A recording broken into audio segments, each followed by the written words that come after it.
Hello, everybody. I'm Rainbow, and welcome to Dimensional Walking. Today, it's just me. Michael sometimes needs a little break from doing the videos, so he asked me to step in and to do one. And so, what I thought I might do is talk about some of my UFO experiences that I've had throughout the years. And first off, the one thing that I will say is that I'm one of those people that I don't get really excited when I see UFOs in the sky because I've seen them since I was a child.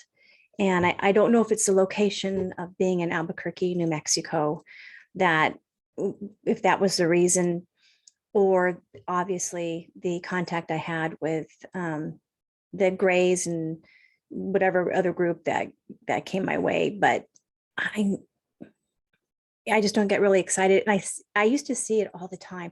Now, I did see a couple that I got really excited about. One was a cigar-shaped UFO. I was driving to a student's house, and I actually saw it, and it would seem like it was kind of following my car.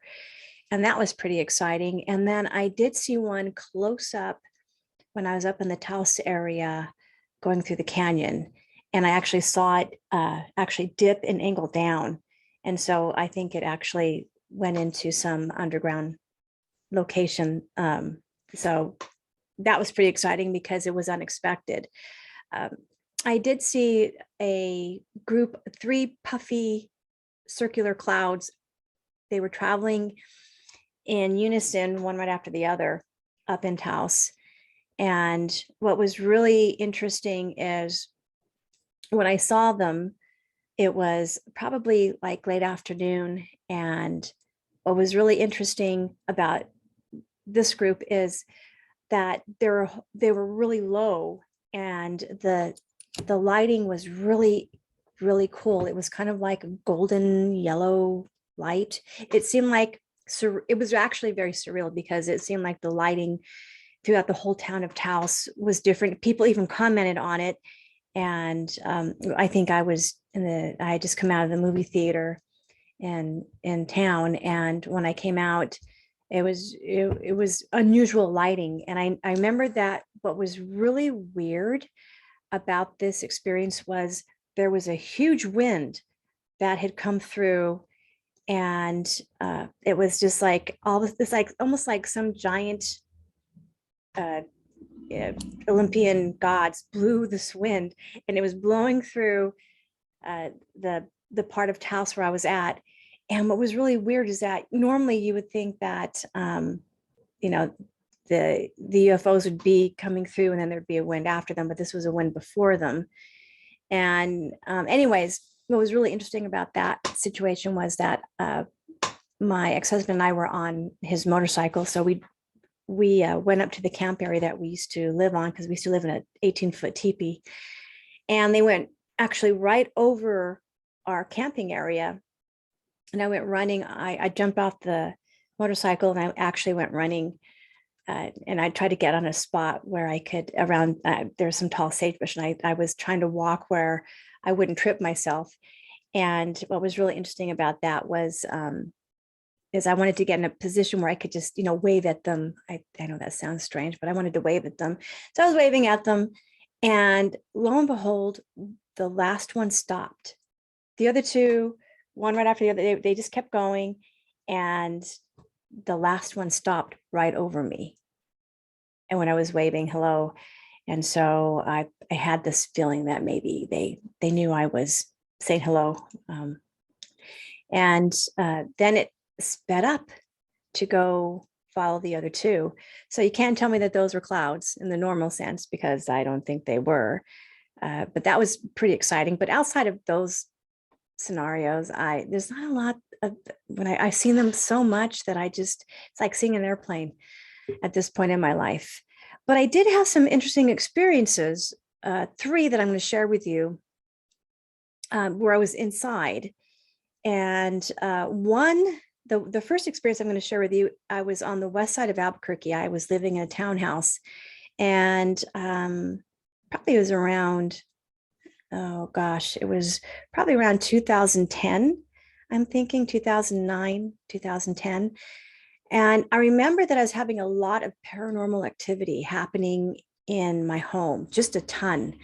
And I truly believe that the paranormal experiences that you have or anybody has, when you're dealing with the alien connection, that they go hand in hand. For some reason, one attracts the other.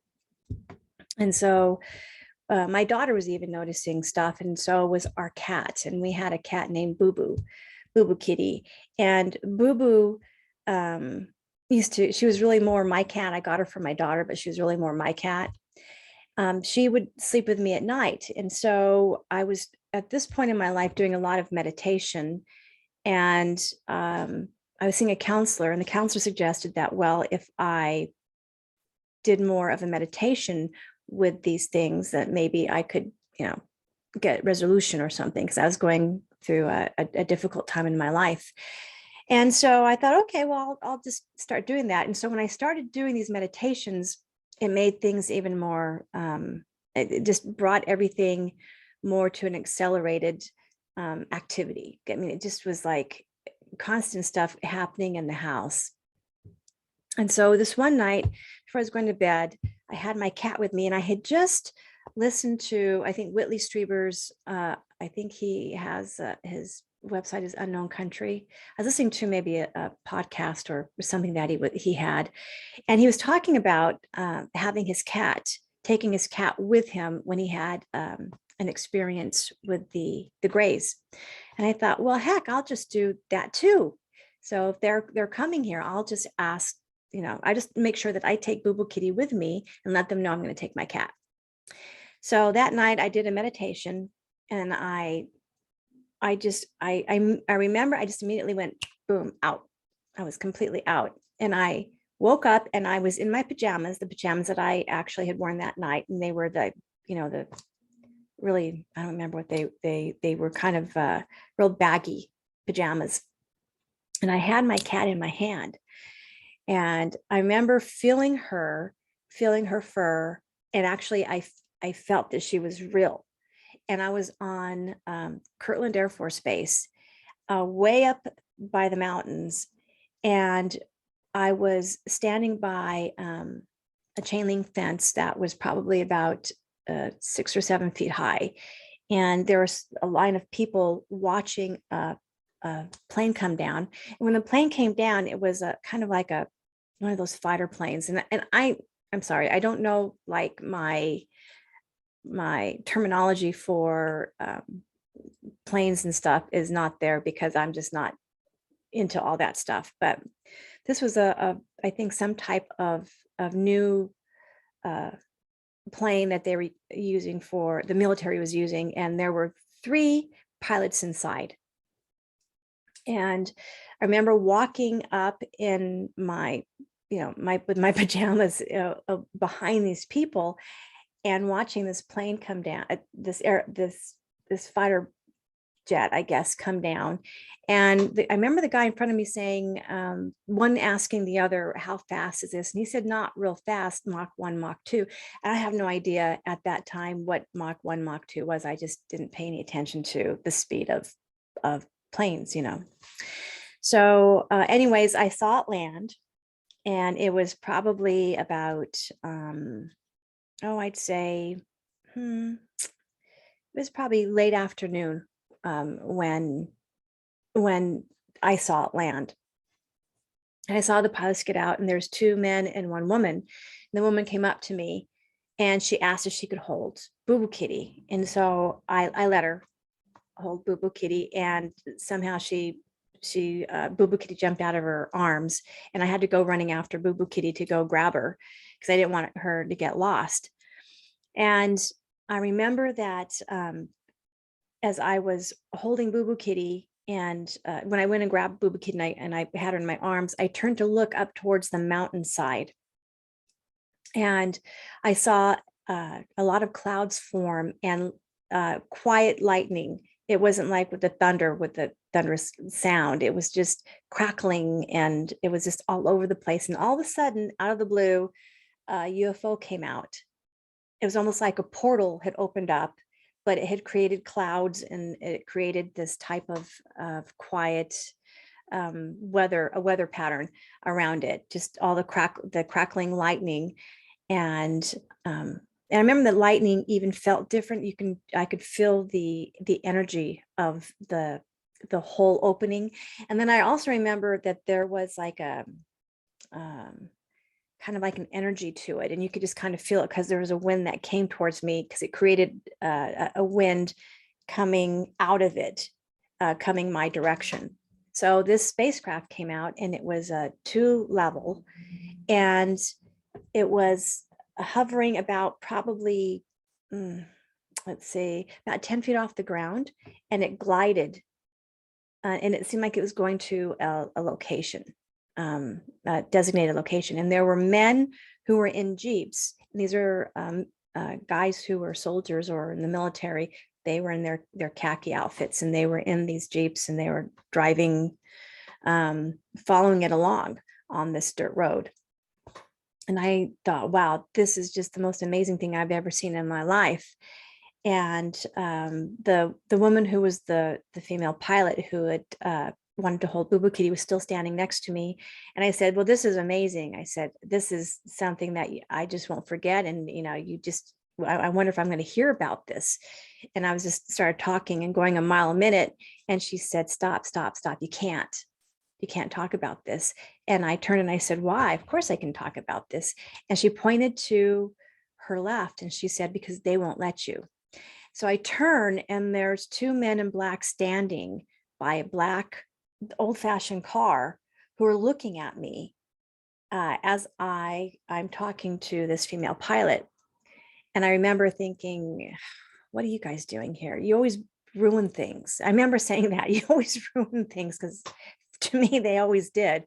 And not that I didn't have bad experiences all the time with men in black, but it's just at this point, I didn't want them just blowing this for me, because it was the most exciting thing I'd ever seen close up. And so with that experience, they were there. And so that was their way of saying that I had to be quiet about it. And which was neither here nor there, because to prove this and to prove that it was a dream or a reality is the tough part for any experiencer. Did we really experience something like that, or did we just imagine it in our dreams? That's the question. So they can kind of hide in plain sight. All these experiences can be real, but it's a tough call to prove it all. So anyways, I was like very upset over the fact that they were there. And I'm like, why are you here? And so she said, no, you won't be able to talk about it, because they will make sure you can't. And so she said to me, why don't we just go down to the eating area? And what was really interesting about this location was there were a lot of barracks looking structures, and but they were just structures, because there was entrances on one side where a Jeep or a car could drive in, and they went underground. So she and I started walking underground, or started walking down into this one building, so that I could actually, I guess, grab a bite to eat or go do something. And I remember just seeing the Jeeps and seeing the guys in, the khaki outfits and all that stuff, and seeing the plane and the pilots and all of that. And I remember it very clear to this day. And so when I actually, it wasn't like like I woke up like normal that morning. When I woke up, I was thoroughly exhausted, and my cat was still in the same position that I had seen her when I actually just almost went. I felt like I more went unconscious than anything, but she was in the same spot as she was when I first went to bed. What was really interesting, about 2 or 3 days after, she and I were both, the experience had left both of us very exhausted. She acted as if she was sick, and I was really worried about her, and she just didn't do much. And I just felt I was physically sore, extremely sore.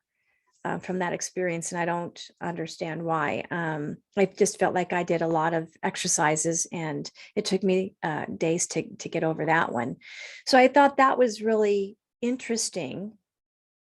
And you could say, well, yeah, you have a vivid imagination, and yeah, I'm a writer, so yeah, I do. But this was just this was something that I wouldn't have, maybe my mind is more powerful than I think it is, but this was something that I could smell the air, I could feel my cat, I knew who I was talking to, I felt the wind blow towards me when the UFO came through the portal that it had created.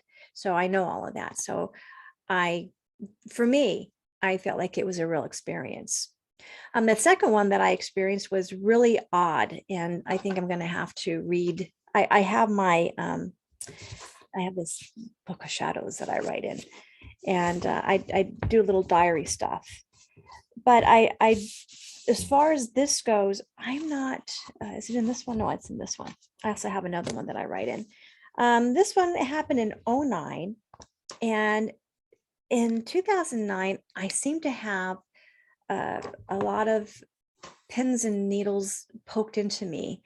And I would wake up in the morning and I would have a very sore arm, or sore side or whatever. And I would see these needle marks, and I would take photographs of them. I do have photographs of them, but I didn't know how I got them. I'd have just all kinds of marks on me that just out of the blue were just there, and I wasn't doing anything to get these marks on me. I don't know how I got them, but they would disappear. They would disappear.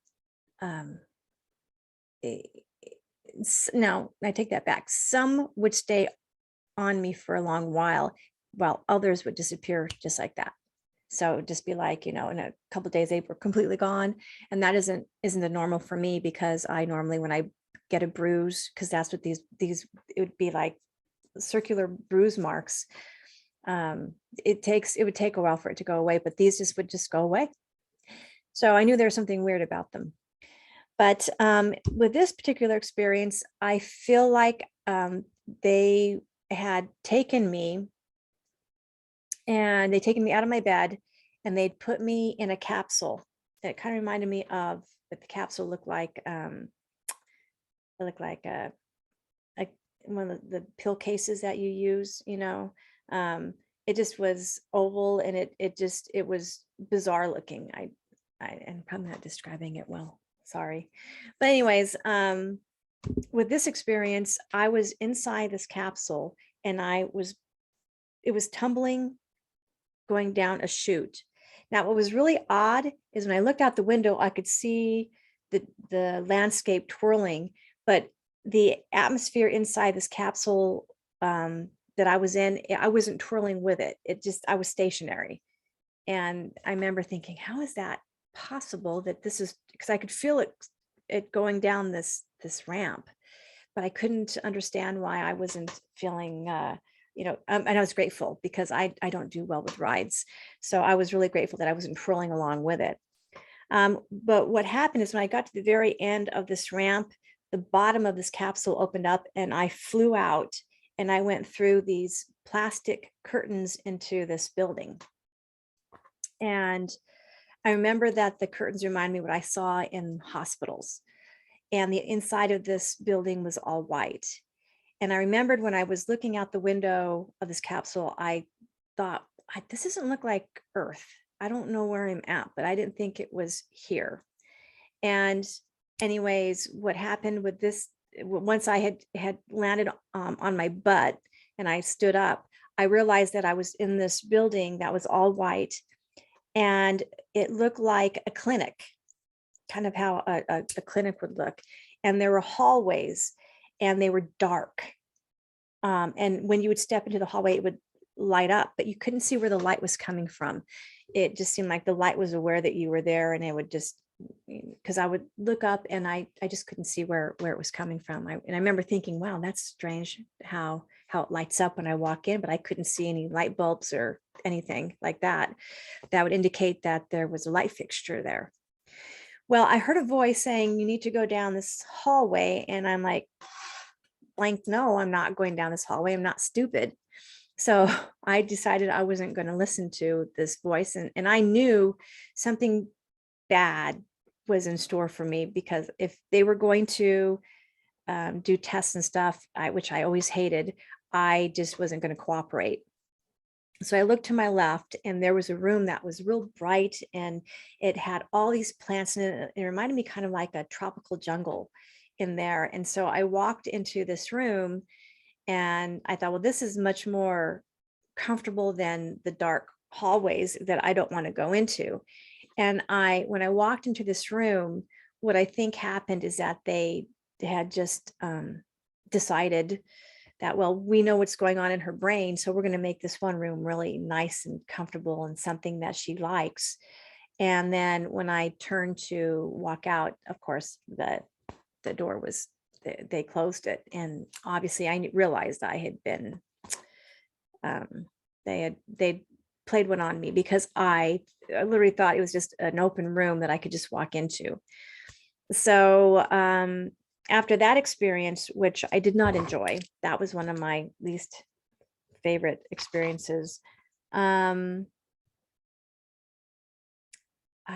see, I woke up very sore, and I noticed that on this particular experience that I always felt like I'd been prodded and poked in, where my ovaries are in my female organs. And so I think that it was just more tests and stuff for that. And I don't know exactly what they were doing, but I did enjoy that.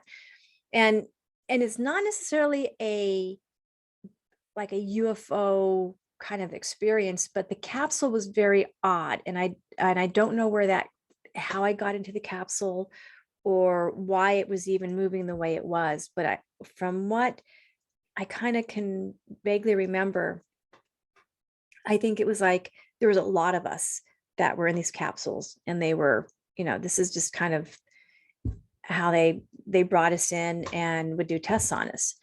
When I woke up after this experience, not only was I sore, but stuff like this messes with your brain a little bit. And so, something happened to you, and something traumatic happened to you, and something physical happened to you, and you have the actual bruise marks or the soreness of knowing something happened to you, but you have no memory of what it was. And I think that's the tough part for people who have these kind of experiences, that we know something happened, but we can't necessarily prove it, but we have that feeling of just being poked and prodded, and it's not, and it hurts, and it's not comfortable. And for me, it would affect me emotionally and mentally, so that I would get depressed after I would have this type of incident happen. So because I think it's not just the fact that you can't remember, and maybe that's a good thing. I also think that it's that there's another part of you that does remember, and it's just kind of a violation of you as a human, especially if we don't agree to having these tests and all these things done to us, and they do it anyways.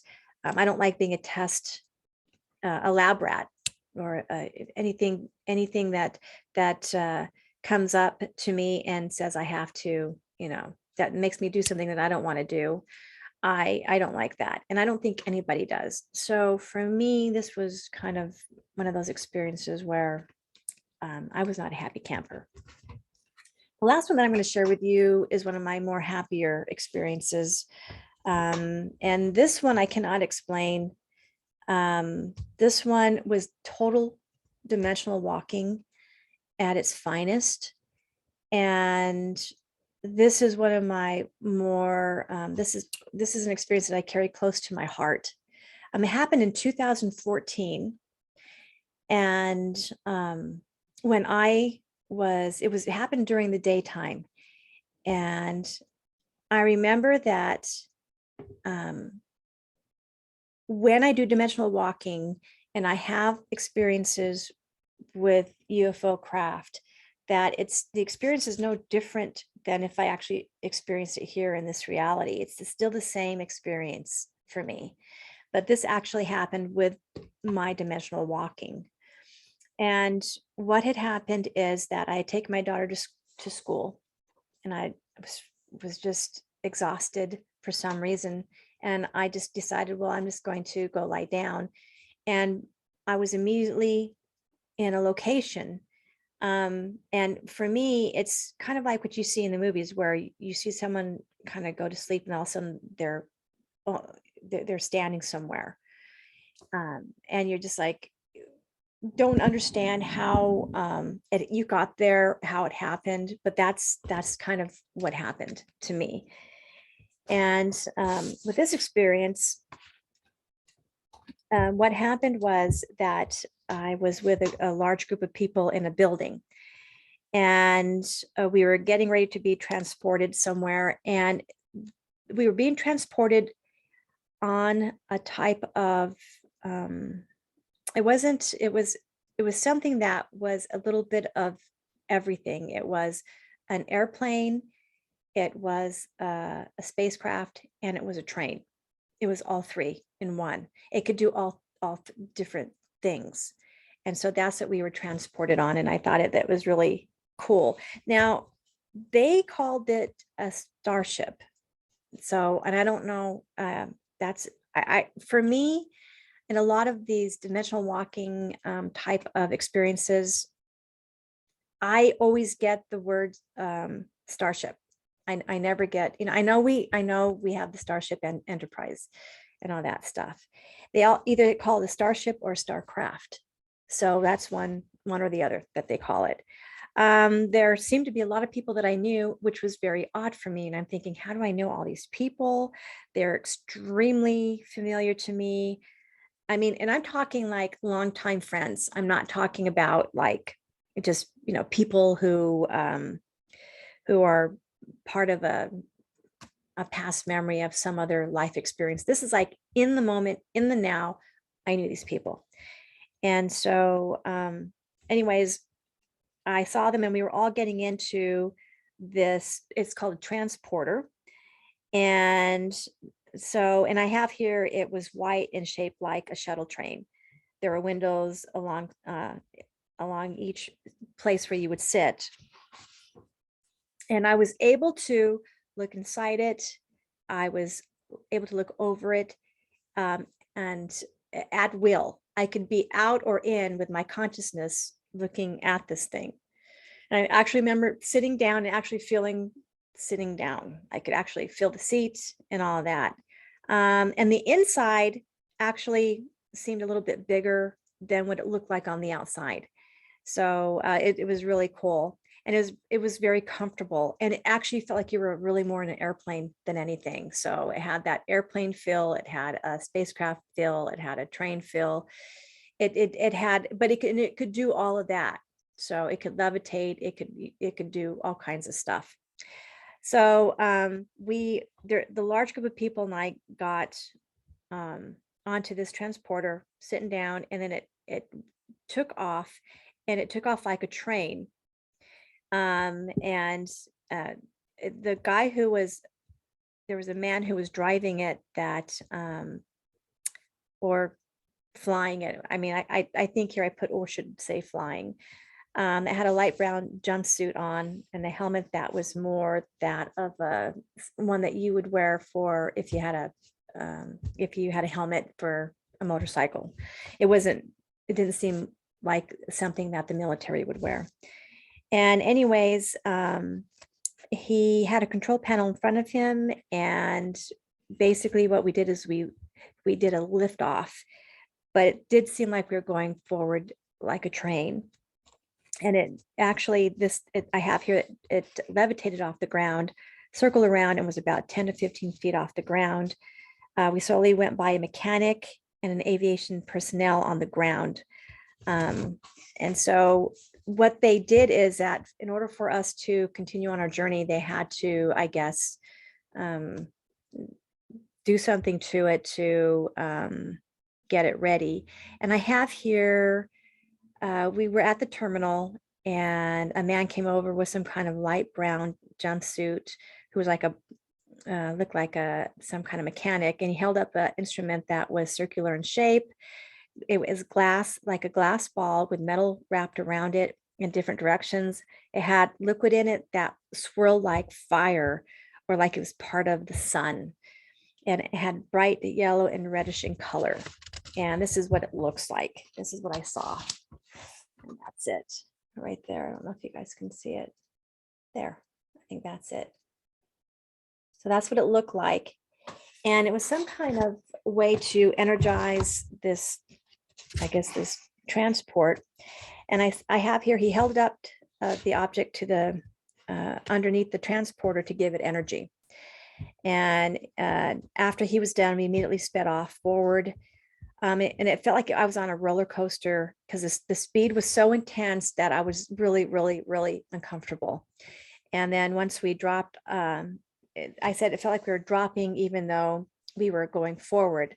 It just felt almost too much G-force. And so that's what made me uncomfortable, was the G-force to handle at first. And then it gently pushed back.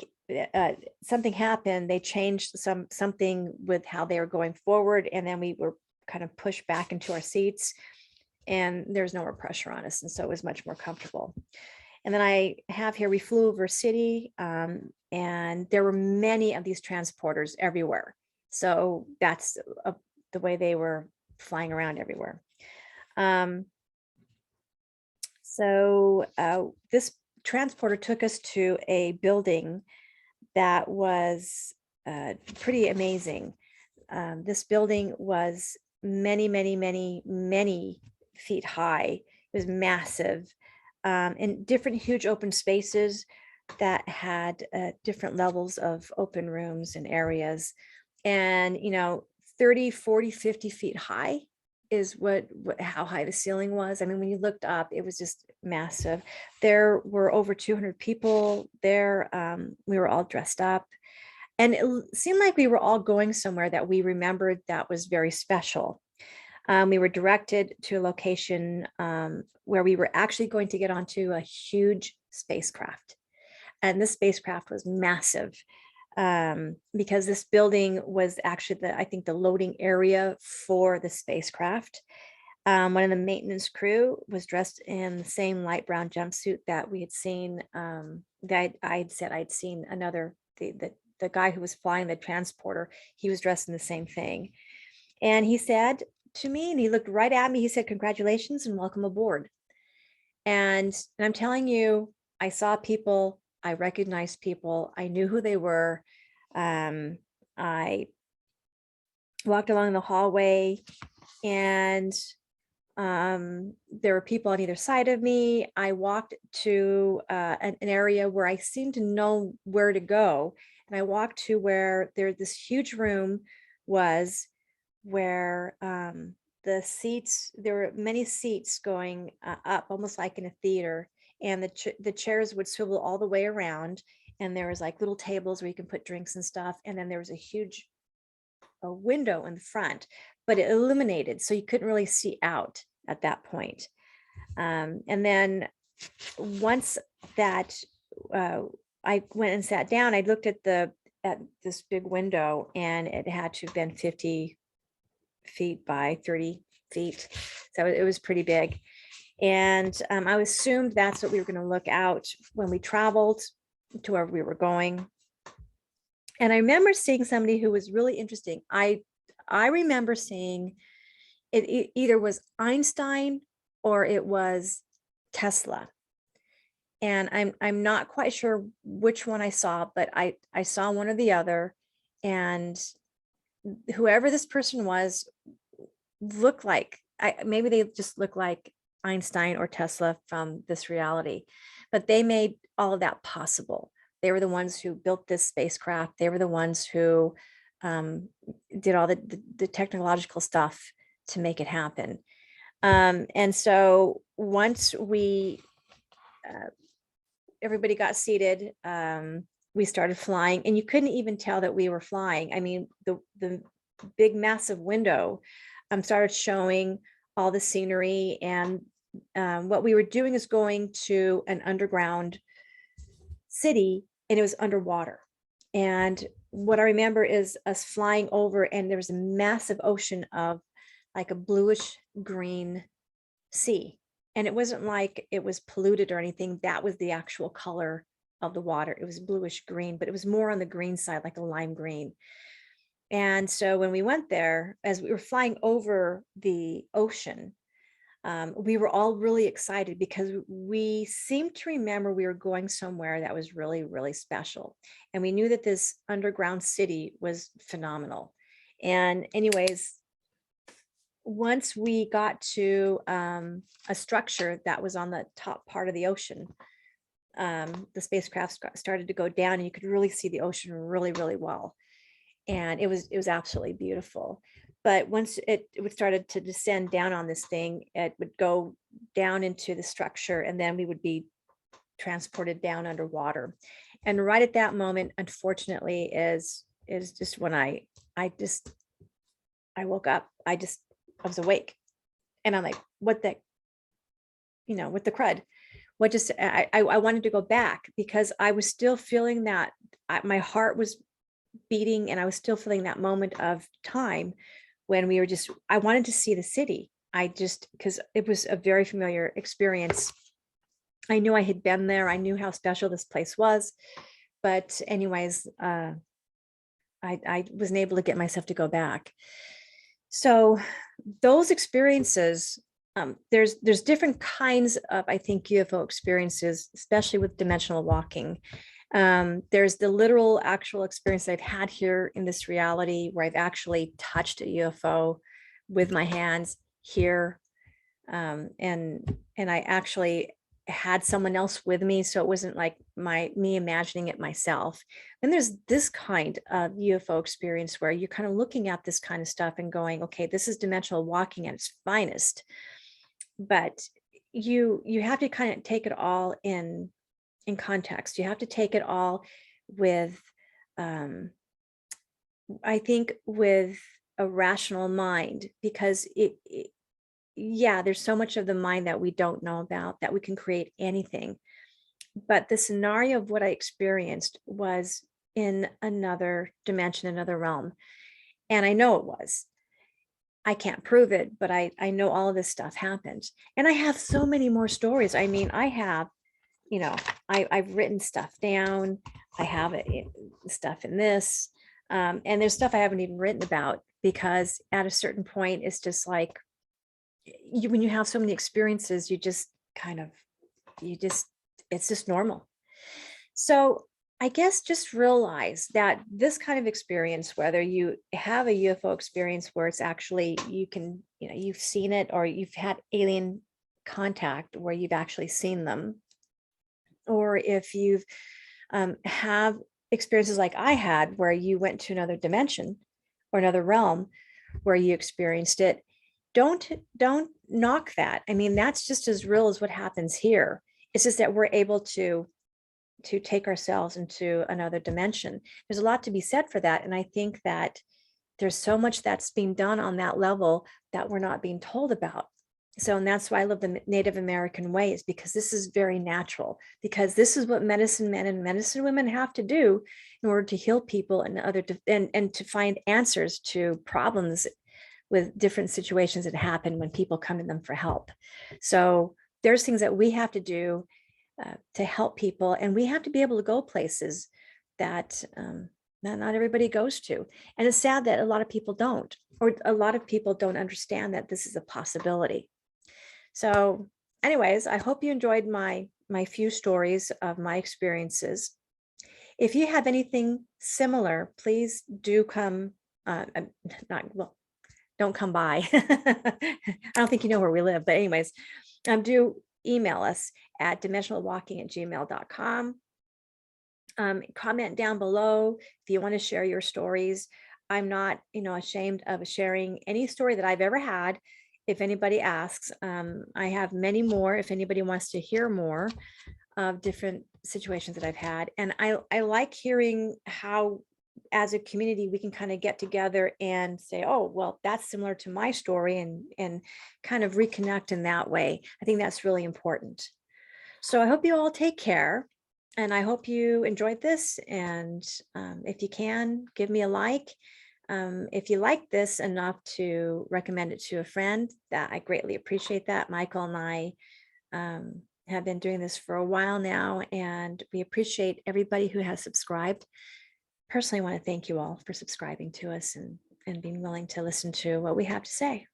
So you take care. Thank you so much for watching this video, and I'll see you in the next. Bye-bye.